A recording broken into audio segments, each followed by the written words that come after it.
Hello friends, welcome to my channel. ஒரு car வாங்குறது எல்லாத்துக்குமே ஒரு இன்க்ரெடிபிள் மூமெண்ட் இல்லையா?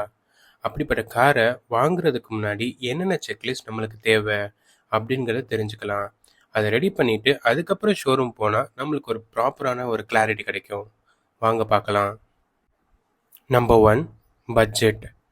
ஒருத்தர் தன்னுடைய காரை வாங்குறதுக்கு முன்னாடி முக்கியமாக பார்க்க வேண்டியது தங்கிட்ட இருக்கக்கூடிய மேக்ஸிமம் கெப்பாசிட்டி என்ன, எவ்வளோ ரூபாய்க்கு நான் இந்த காரை வாங்கினா என்னால் என்னோடய ஃபேமிலியால் மேனேஜ் பண்ண முடியும் அப்படிங்கிறத ப்ராப்பராக ஐடென்டிஃபை பண்ணணும்.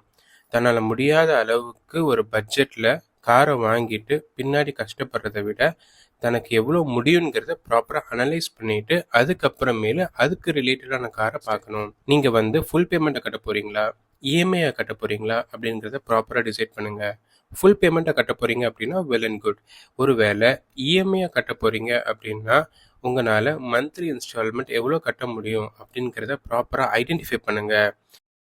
Case if there is any other expenses like damages, அது மாதிரி ஏதாவது ஒரு எக்ஸ்பென்சஸ் ஃப்யூச்சரில் வந்துச்சுன்னா ஒவ்வொரு பார்ட்டோட காஸ்ட் எவ்வளோ வரும் அப்படிங்கிறத முன்னாடியே கேட்டு தெரிஞ்சுக்கோங்க.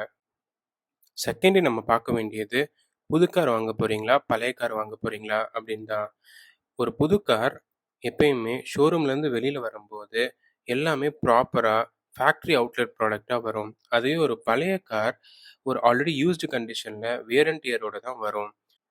ஒரு புது காரை நீங்கள் ரீசேல் பண்ணும்போது அதுக்கு ஆகக்கூடிய டிப்ரிசியேஷன் காஸ்ட் அதிகமாகவே இருக்கும் பழைய காரை கம்பேர் பண்ணும்போது. ஸோ காரை வாங்குறதுக்கு முன்னாடி உங்கள் யூசேஜுக்கு, உங்களோட பர்பஸுக்கு எந்த டைப் ஆஃப் கார் உங்களுக்கு சூட் ஆகும் அப்படிங்கிறத ப்ராப்பராக ஐடென்டிஃபை பண்ணிக்கோங்க. நம்பர் 3, ஒரு காரை பர்ச்சேஸ் பண்ணுறதுக்கு முன்னாடி அந்த காரை பற்றி உண்டான ப்ராப்பர் ரிசர்ச் பண்ண வேண்டியது ரொம்பவே இம்பார்ட்டண்ட். எல்லா நாட்டிலையும் நிறைய பிராண்ட்ஸ் இருக்கும். ஒவ்வொரு பிராண்ட்ஸும் டிஃப்ரெண்ட் டிஃப்ரெண்ட் மாடல்ஸை லான்ச் பண்ணுவாங்க. ஸோ உங்களுக்கு பர்டிகுலராக ஏதாவது ஒரு பிராண்ட் மேலே இன்ட்ரெஸ்ட் இருக்குது அப்படின்னா அந்த பிராண்டில் இருந்து வரக்கூடிய டிஃப்ரெண்ட் மாடல்ஸை நீங்கள் ரிசர்ச் பண்ணலாம். அல்லது உங்களுக்கு எந்த பிராண்டுன்னே தெரியாமல் இருக்குது அப்படின்னா மார்க்கெட்டில் உங்கள் பட்ஜெட்டுக்கு எந்த பிராண்ட் அவைலபிளாக இருக்குன்னு முதல்ல பாருங்கள். அந்த பிராண்டை நீங்கள் ஐடென்டிஃபை பண்ண பிறகு அந்த பிராண்டில் இருக்கக்கூடிய டிஃப்ரெண்ட் மாடல்ஸை பாருங்க. அந்த மாடல்ஸ்ல உங்களுக்கு எந்த மாடல் கம்ஃபர்ட் கொடுக்குது, எந்த மாடல் கேபின் சைஸ் கொடுக்குது, ஃபியூவல் எஃபிஷியன்சி கொடுக்குது, என்ன மாதிரி சேஃப்டி ஃபீச்சர்ஸ் கொடுக்குது, அந்த மாடல் எவ்வளோ ரிலையபிளா இருக்கு அப்படிங்கிறத ஐடென்டிஃபை பண்ணிட்டு காரை டிசைட் பண்ணுங்க. எக்ஸ்ஷோரூம் ப்ரைஸை வச்சோ நீங்கள் ப்ராப்பராக டிசைட் பண்ணவே கூடாது. அந்த காருக்கு எவ்வளோ இன்சூரன்ஸ் ரேட் வரும், எவ்வளோ மெயின்டெனன்ஸ் காஸ்ட் வரும், என்ன மாதிரி ரிப்பேர் காஸ்ட் வரும் in case of any accidental damage or ஏதாவது ஒரு பார்ட் டேமேஜ் ஆகுது, ஃபெயிலியர் ஆகுது, ஆஃப்டர் வாரண்டி என்ன மாதிரி செலவு வரும் அப்படிங்கிறத ப்ராப்பராக ரிசர்ச் பண்ணி ப்ராப்பராக அவங்க கிட்ட கேட்டு தெரிஞ்சுக்கணும். கார் வாங்குறதுனால ஓனருக்கு எவ்வளோ காசு மிச்சமாகும் அப்படிங்கிறத கிளியராக தெரிஞ்சுக்கணும் அப்படின்னா டோட்டல் காஸ்ட் ஆஃப் ஓனர்ஷிப்பை ப்ராப்பராக கால்குலேட் பண்ணால் தான் தெரியும். Number 5, resale value. ஒரு சில பிராண்ட் தன்னுடைய ரீசேல் வேல்யூ எப்பயுமே அதிகமாக வச்சுருப்பாங்க மார்க்கெட்டில். ஒரு சில பிராண்ட் எப்பயுமே கம்மியாக தான் இருக்கும். ஃபார் எக்ஸாம்பிள், இப்போ ஒரு காஸ்ட்லி பிராண்ட் நீங்கள் வாங்குறீங்கன்னு வச்சுக்கலாமே. அந்த ஒரு காஸ்ட்லி பிராண்டோட ப்ரைஸ் ஒரு 90 லேக்ஸ் ஒரு 80 லேக்ஸ் இருக்குது அப்படின்னா அந்த பிராண்டை நீங்கள் திருப்பி விற்கும்போது 30 to 40 லேக்ஸ் அந்த ரேஞ்ச் தான் ப்ரைஸ் வர மாதிரி இருக்கும். அதுவே நீங்கள் ஒரு பட்ஜெட் கார் வாங்குறீங்க, ஃபார் எக்ஸாம்பிள் அந்த காரோட பட்ஜெட் ஒரு 12 லேக்ஸ் இருக்குது அப்படின்னா அந்த காரை நீங்கள் திருப்பி ரீசேல் பண்ணும்போது அந்த காரோட ப்ரைஸ் கண்டிப்பாக மினிமம் ஒரு 6 லேக்ஸ் ஒரு 5 லேக்ஸாவது வர மாதிரி இருக்கும். ஸோ டோட்டலாக உங்களுக்கு ரீசேல் பண்ணும்போது உங்களுக்கு கிடைக்கக்கூடிய ப்ராஃபிட் காஸ்ட்லி பிராண்டை கம்பேர் பண்ணும்போது லோவர் பிராண்டில் நல்லாவே கிடைக்குது. நம்பர் 5, ஒரு பிராண்டை சூஸ் பண்ணிட்டீங்க, அதில் உள்ள நல்ல மாடலை சூஸ் பண்ணிட்டீங்க. இப்போ நீங்கள் முக்கியமாக நீங்கள் கன்சிடர் பண்ண வேண்டியது டெஸ்ட் ட்ரைவ். நீங்கள் டெஸ்ட் ட்ரைவ் பண்ணால் தான் அந்த மாடல் உங்களுக்கு எவ்வளோ கம்ஃபர்ட்டாக இருக்குது, ஒரு டிரைவருக்கு எவ்வளோ விசிபிலிட்டி ஆக்சஸாக இருக்குது, என்ன மாதிரி மார்க்கெட்டிங் ஃபீச்சரை சொல்லி அந்த கார் உங்களை அட்ராக்ட் பண்ணுச்சோ அந்த மார்க்கெட்டபிலிட்டி ஃபீச்சர்ஸ் உங்களுக்கு எந்த அளவுக்கு பயனுள்ளதாக இருக்குது அப்படிங்கிறத நீங்கள் ஃபீல் பண்ணி தெரிஞ்சுக்கணும். நம்பர் 7, பிராண்டை சூஸ் பண்ணிட்டீங்க, மாடலையும் சூஸ் பண்ணிட்டீங்க. இப்போ என்ன மாதிரி வண்டி வாங்க போறீங்க அப்படிங்கிறத நீங்கள் ஐடென்டிஃபை பண்ணணும். ஏன்னா மார்க்கெட்டில் 3 வகையான வண்டி இருக்கும். ஒன்று petrol, diesel or electric or smart petrol. நீங்க பர்ச்சேஸ் பண்ணும்போது கவர்ன்மெண்ட் நார்ம்ஸ் என்ன இருக்கு அப்படிங்கிறத ஒரு தடவ செக் பண்ணிக்கோங்க. ஏன்னா, எலக்ட்ரிக் வெஹிக்கிளுக்கு டாக்ஸ் ரிடக்ஷன்ஸ் அது மாரி ஆப்ஷன்ஸ் இருக்கு. டீசல் வெஹிக்கிளுக்கு உண்டான ஆப்ஷன்ஸ் கொஞ்சம் ஸ்ட்ரிஞ்சன்ட்டா இருக்கும். ஸோ, அதனால வந்து லைக் என்ன மாரி வெஹிக்கிளுக்கு கவர்ன்மெண்ட் என்ன மாரி ஆஃபர்ஸ் குடுக்குறாங்க அப்படிங்கிறத நீங்க பர்ச்சேஸ் பண்ணும்போது, அந்த டைம்ல இருக்கக்கூடிய கவர்ன்மெண்ட் பாலிசிஸ பேஸ் பண்ணி டிசைட் பண்ணுங்க. Number 8 safety features. ஒரு காருக்கு சேஃப்டி ரொம்ப முக்கியம். கம்ஃபர்ட்ட கம்பேர் பண்ணும்போதோ, இல்ல மத்த ஃபீச்சர்ஸ கம்பேர் பண்ணும்போதோ. ஏன்னா, சேஃப்டி இல்லாம நீங்க ஒரு கார டிரைவ் பண்ணிட்டு, அது நாளைக்கு மிகப்பெரிய ஒரு இம்பாக்ட்ட உங்க லைஃப்க்கு ஏற்படுத்திறக்கூடாது இல்லையா?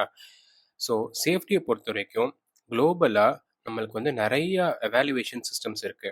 Like global NCAP or Asian NCAP அல்லது இப்ப பாரத் என்கேப் கூட வந்துருச்சு.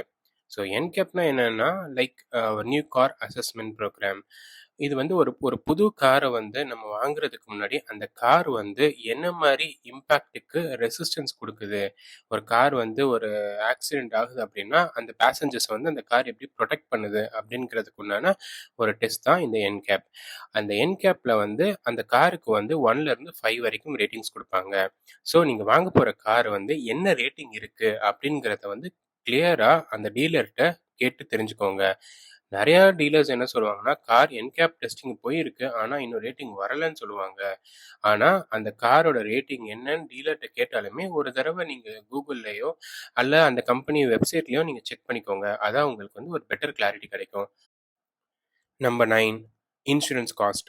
ஸோ இன்சூரன்ஸ நீங்க ஃப்ரீஸ் பண்றதுக்கு முன்னாடி, ஒவ்வொரு கொட்டேஷனும் என்னென்ன மாரி சேஃப்டி ஃபீச்சர்ஸ கவர் பண்ணுது அப்படிங்கிறத டீட்டெயிலா செக் பண்ணிட்டு, அதுக்கப்புறமேலு அந்த கொட்டேஷன் அப்ரூவ் பண்ணுங்க. இன்சூரன்ஸ் பாலிசி வாங்குறதுக்கு முன்னாடி, கொட்டேஷன்ல வந்த ஒவ்வொரு லைன் ஐட்டம் ப்ராப்பரா கோ த்ரூ பண்ணி, அத கிளாரிஃபை பண்ணிட்டு, அதுக்கப்புறம் நீங்க அந்த இன்சூரன்ஸ் பாலிசிய ஆப்ட் பண்றது தான் பெஸ்ட் சாய்ஸ்.